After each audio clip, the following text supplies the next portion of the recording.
Barcelona for a performance of his Requiem by the Monteverdi Choir, accompanied by the period instruments of the English Baroque Soloists. Michael Barclay introduces Mozart's Requiem.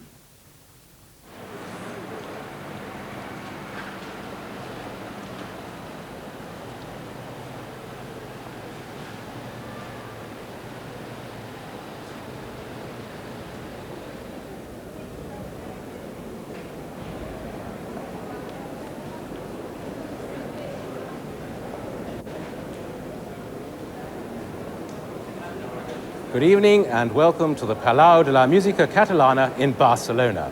This palace of music is the most important concert hall in the Catalan region of Spain.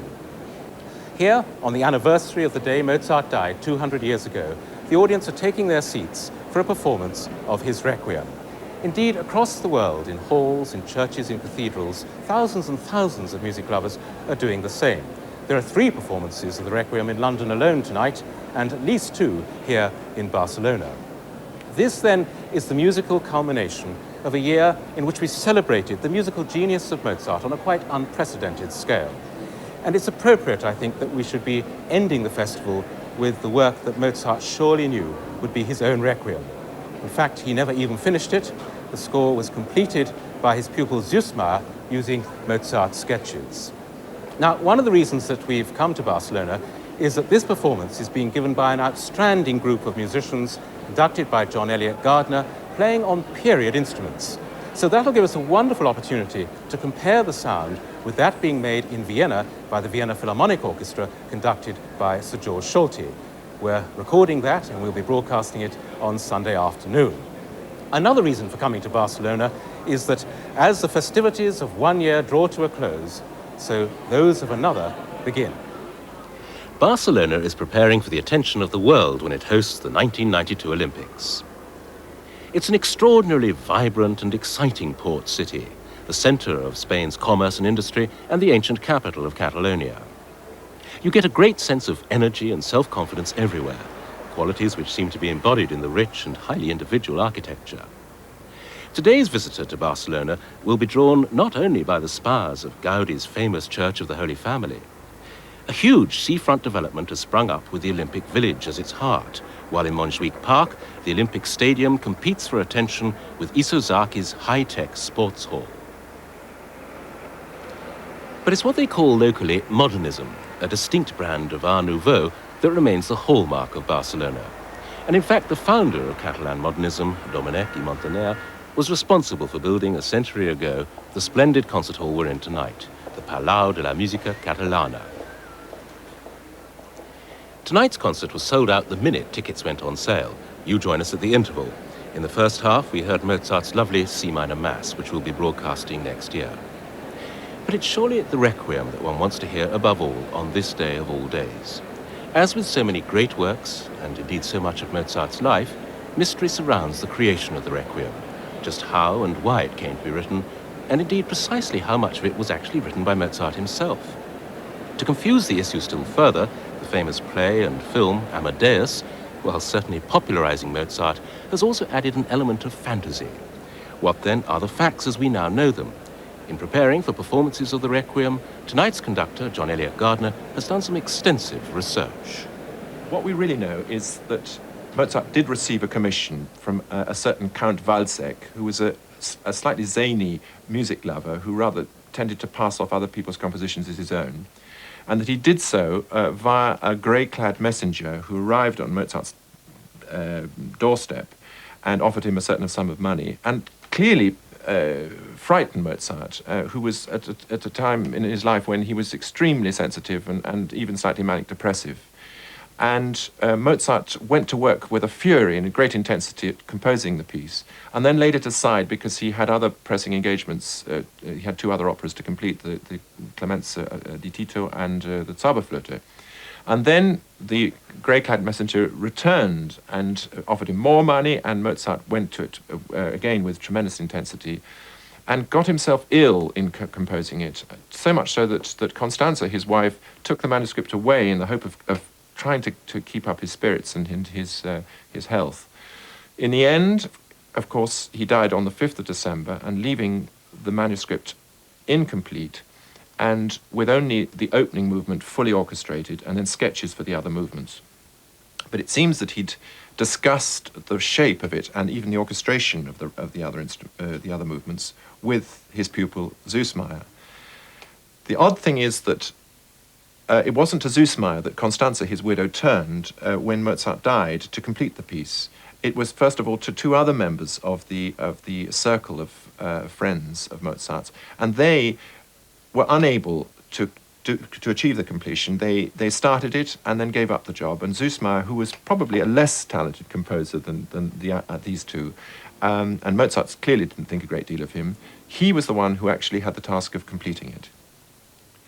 One thing's absolutely certain, and that's that it's impossible to tell with any degree of certainty which is Mozart and which is Süssmayr here, because the manuscript is very, very far from clear. First of all, it seems that Süssmayr may well have borrowed or purloined fragments of Mozart's own composition, which he'd left on his desk at his death, and these may well have been actual sketches for these last three movements, the Sanctus, the Benedictus, and the Agnus Dei. And the other thing is that Süssmayr says that he only prepared these works, that he didn't compose them. And they could well have been Mozart's own compositions that Süssmayr simply completed, and the quality of the music strongly suggests that, because they're very, very much better than anything Süssmayr himself ever wrote. Whatever the shortcomings of Süssmayr as a composer, his edition has stood the test of time. Indeed, it's the only version we have from Mozart's own immediate circle. And that perhaps also with the fact that we're trying to reconstruct Mozart's own orchestra with the use of period instruments, and instruments that he himself would have recognized, gives, I hope, a flavor of the sort of music that Mozart intended, and certainly that would have been heard at the performances shortly after his death. Perhaps one of the most striking examples of Mozart's orchestration is his use of basset horns, which are traditionally associated with Masonic music, with the wind bands that accompanied Masonic ceremonials and rituals. And this comes in the Recordare, superimposed over a cello line. And the particular sonority of these instruments seems almost unearthly and particularly velvety, almost like an alto flute, and quite unlike the contemporary clarinet.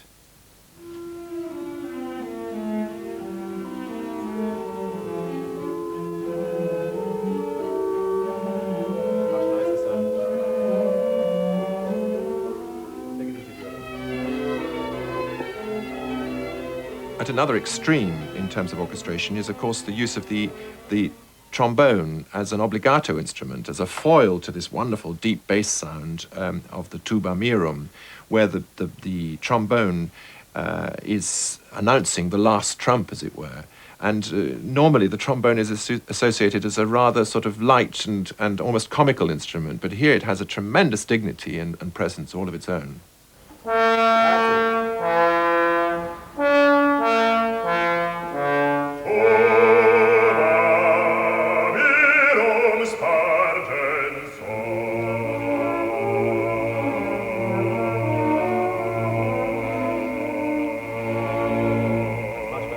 When Mozart's own father, Leopold, was dying, that was 4 years before his own death, he wrote that he tried to befriend death, that death was the true friend of mankind, and that it was not a frightening figure for him anymore, but a consoling and comforting figure. And yet, listening to the Requiem, one feels and one senses that Mozart no longer had that equanimity, knowing that his own death was approaching, that Mozart is, as it were, almost trying to comfort himself rather than simply to console his family and friends who are left behind.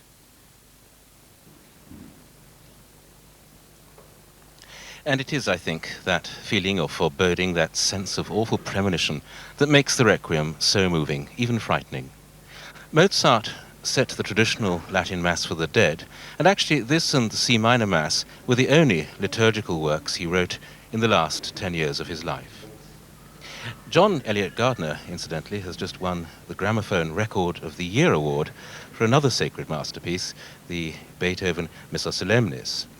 Since this also won the choral category, and John Eliot Gardner, the Monteverdi Choir, and English Baroque Soloists also took the opera category award for their recording of Mozart's Idomeneo, I think one can say that this particular group of musicians is riding high at the moment. And actually, 3 of this evening's soloists have also been closely involved with those recordings. The mezzo-soprano, Sofie Von Otter, the tenor, Rolfe Johnson, and the bass, Alastair Miles. They're joined this evening by the American-born soprano, Barbara Bonney, and here she is. Followed by Sofie Von Otter, the tenor, Rolfe Johnson, and the bass, Alastair Miles.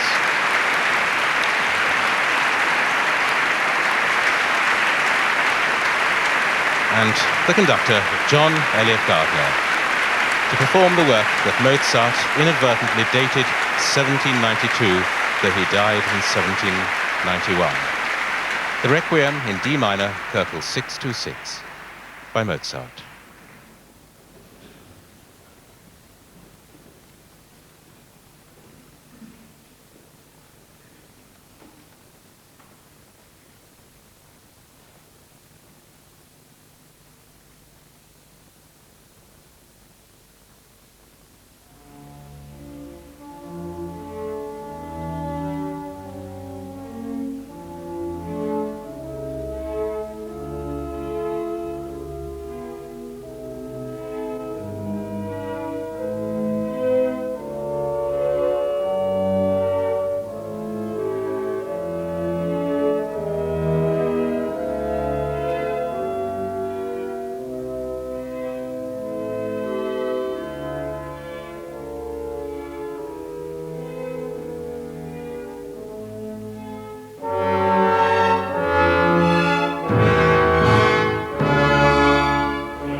The music that Mozart did not live to hear, and perhaps which he knew he would not live to hear, but with which we pay our tribute to one of the greatest composers, arguably the greatest composer, on this, the 200th anniversary of his death on December the 5th, 1791, at the age of 35. The final bars of the Mozart Requiem. Sung by Barbara Bonney and Sofie Von Otter. The tenor, Rolfe Johnson, and the bass, Alastair Miles. With the Monteverdi Choir singing from memory, and the English Baroque Soloists playing on authentic period instruments and replicas.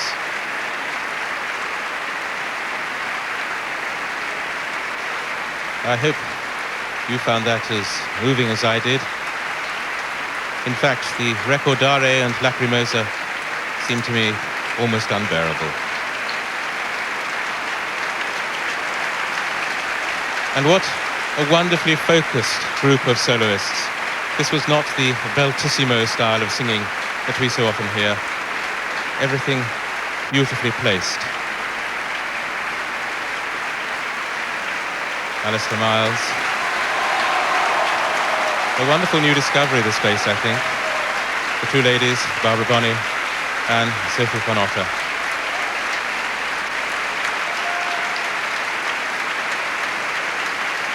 A lot of the audience here in the Palau rising to their feet to acclaim this performance.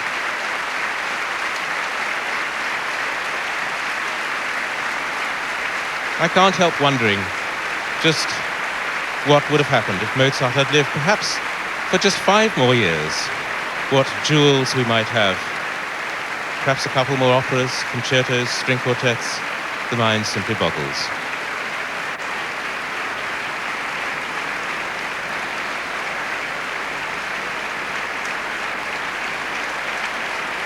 John Eliot Gardner, who's had such a success this year with his recordings, and now with this performance of the Mozart, began his conducting at the age of 15. Well, we've come to the end of this concert. Don't forget that on Sunday afternoon you can hear what may well be a very different sort of performance from Vienna when Sir George Solti conducts the Vienna Philharmonic Orchestra. But now, from the Palau de la Musica Catalana in Barcelona, a very good night to you.